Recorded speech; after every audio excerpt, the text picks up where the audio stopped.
independence also, who fought for our independence, all leaders said Bharat Mata ki Jai, Inkilab Jindabad. So many slogans are there. In our Andhra Pradesh, we are calling Janmabhoomi Jindabad, Janmabhoomi. We pray for our Janmabhoomi. These are all old slogans. Now we have to respect our country, but simultaneously, who is disrespect to our country? Mr. Ramesh, you're not answering the question I asked you. I don't know which question you're answering, but it's not the one I asked you. No, first I have to say my thing also, no, sir. I have to say my views also, no?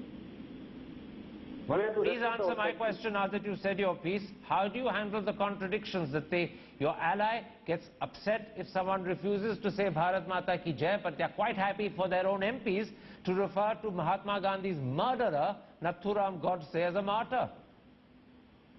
See, this issue should not, first of all, politicized. We should not do. We have to respect our country. Unnecessarily, our politicians, because of BJP is saying, other parties saying different. All right, Mr. Ramesh. You're a very loyal ally of the BJP. You refuse to be drawn into any criticism of them whatsoever. I give you 100% marks if I'm entitled to do so without editorializing for your loyalty. Unfortunately, I can't give you any marks for answering my question. You completely ignored it. We're going to take a break there. Hopefully, during the break, that line to Mr. Ramesh will be improved and we can hear him better. When I come back, I want to raise that second issue that we said we'd look at this evening.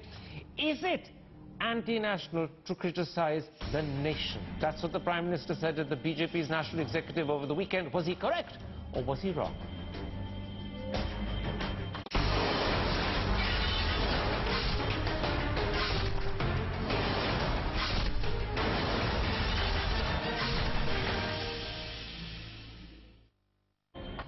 Welcome back. You're watching To The Point, and we come now to the second issue that we're going to discuss this evening.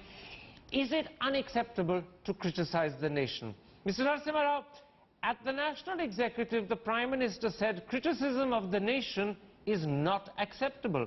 Now, when the Constitution has given every single Indian citizen the right to criticize the nation, how can the Prime Minister turn around and say it's unacceptable? I don't know where you picked this up, Karan. I have not heard him say anything like that. Then let me quote to you. Forgive me. Let me interrupt and quote to you. Yes. I'm quoting from the front page of the Hindu yes. of the 21st of March. Here it is. Mr. Modi said that the party and the government, in quotations, was accepting of political criticism of itself, but not of the nation. And the front page headline of the Hindu on the 21st was, "It is unacceptable to criticize the nation."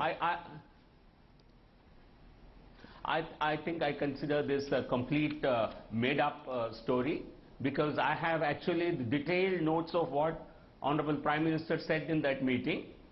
So I think I completely refute. This is bad reporting, mischievous reporting. The only thing, Mr. Naidu, reporting is that if I recall correctly, Venkaiah Naidu, forgive me, I called you Mr. Naidu, Venkaiah Naidu also repeatedly said at that National Executive that criticizing the nation was unacceptable. Criticism of the government was one thing, unacceptable. Criticizing the nation was unacceptable. So that's two people saying it.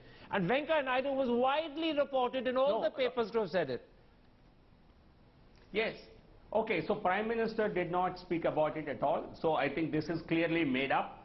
But as far as Mr. Venkaiah Naidu is concerned, the question that is often posed at us is that a criticism of the Prime Minister or criticism of that your government cannot be treated as anti-national activity, and we said fine, we never considered that. I'm talking about criticism of the nation.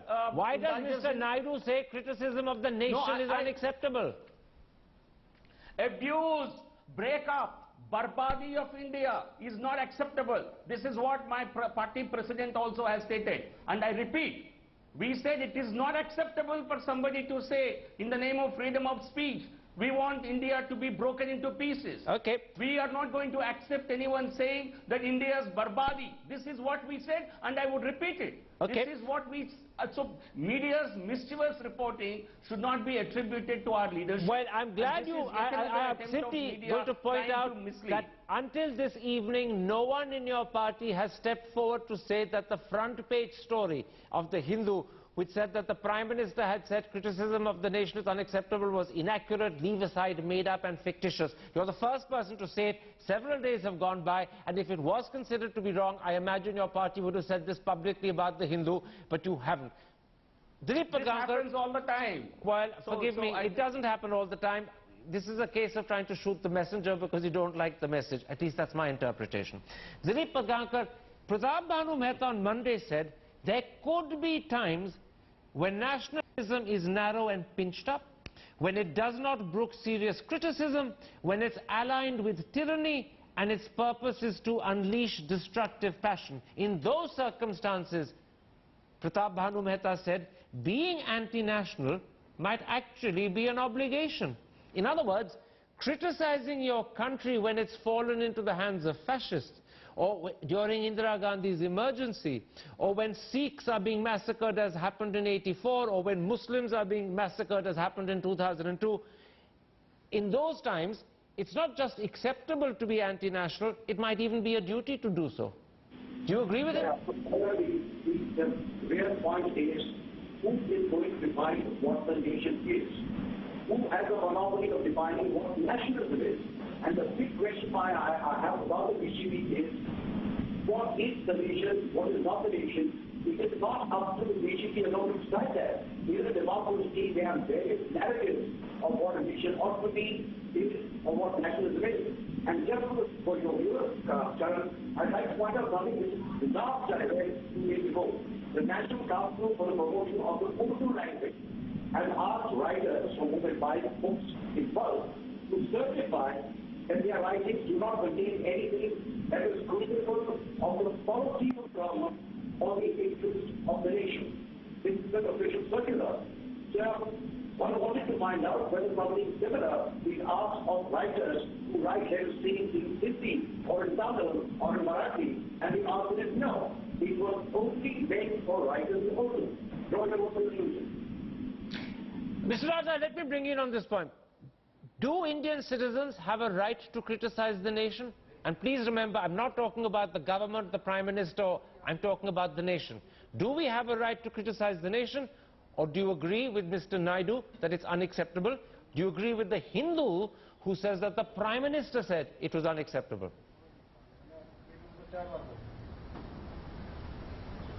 Mr. Raja?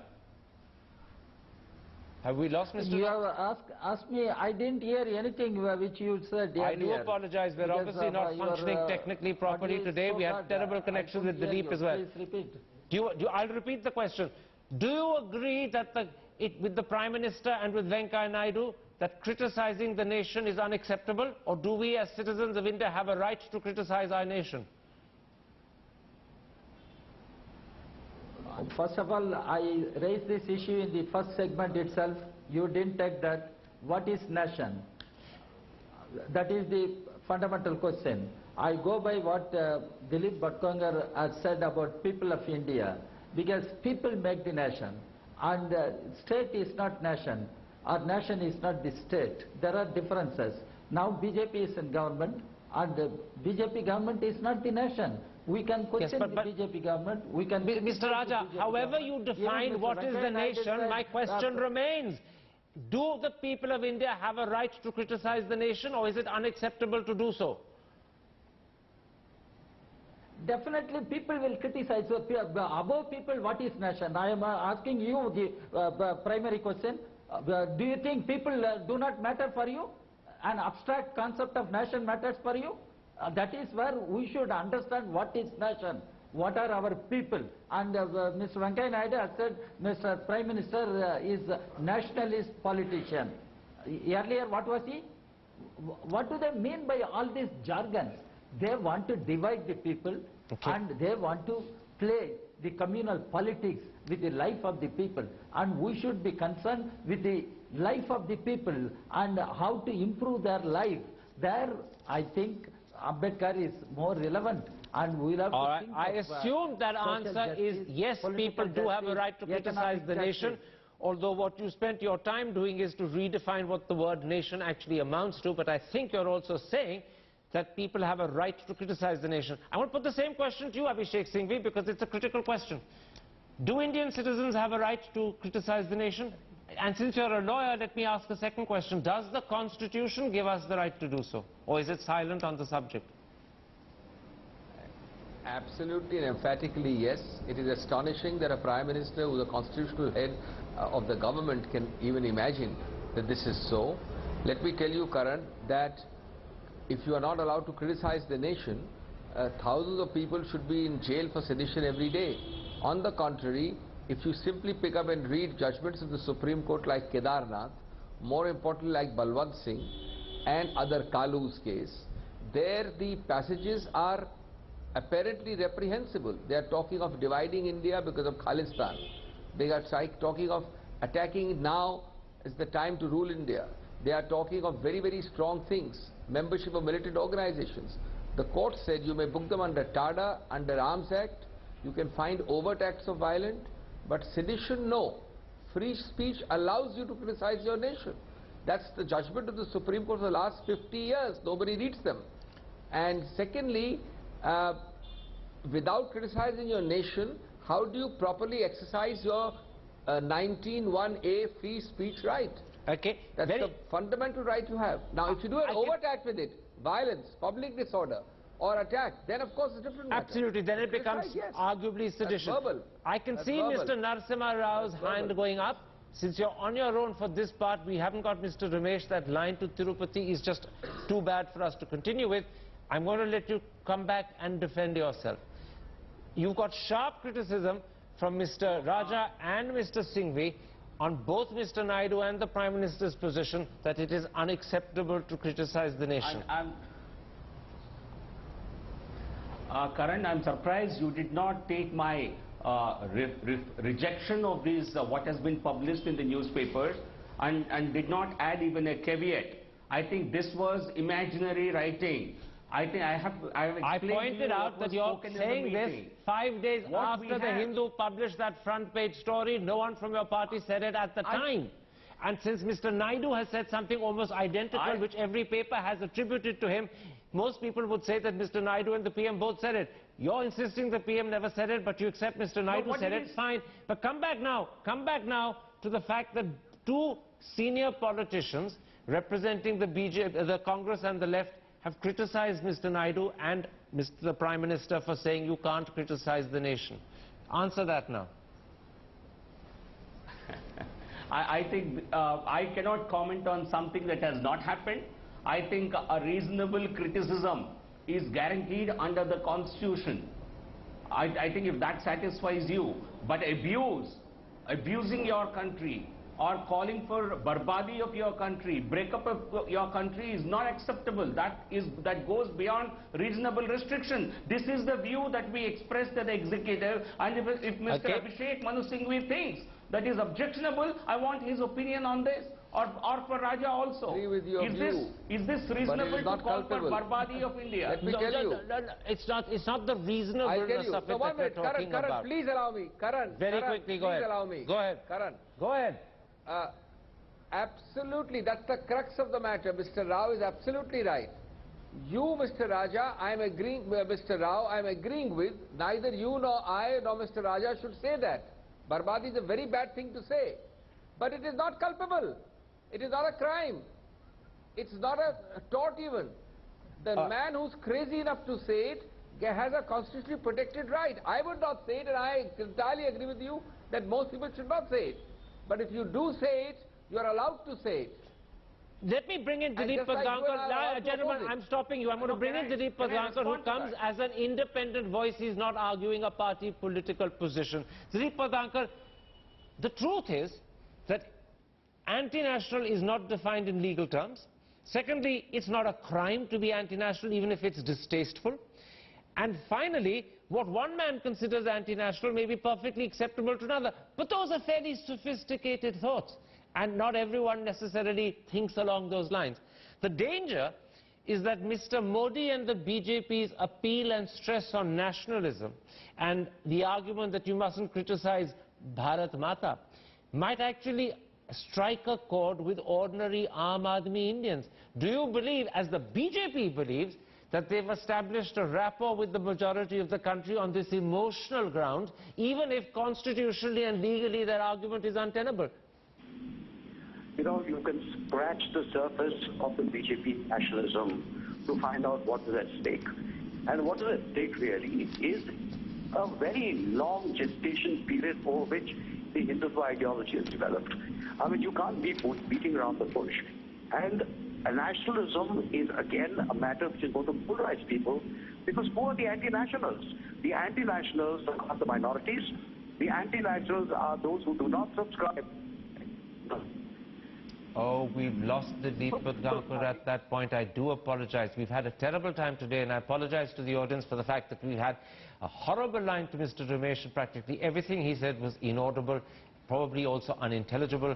We've had terrible trouble with Dilip Gankar and in between with Mr. Raja as well. On behalf of all of us, I apologize for this rather disappointing technological performance by all of us. Nonetheless, if you have been watching, many thanks indeed. Goodbye, good night.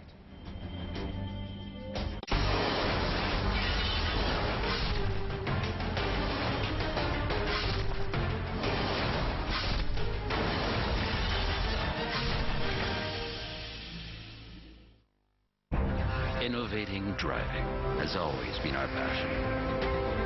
It keeps us moving forward. It inspires us to create timeless beauty and to challenge the boundaries of physics. We will push your driving pleasure to the next level and even beyond, making sure there will be exciting times ahead. My life, my friends,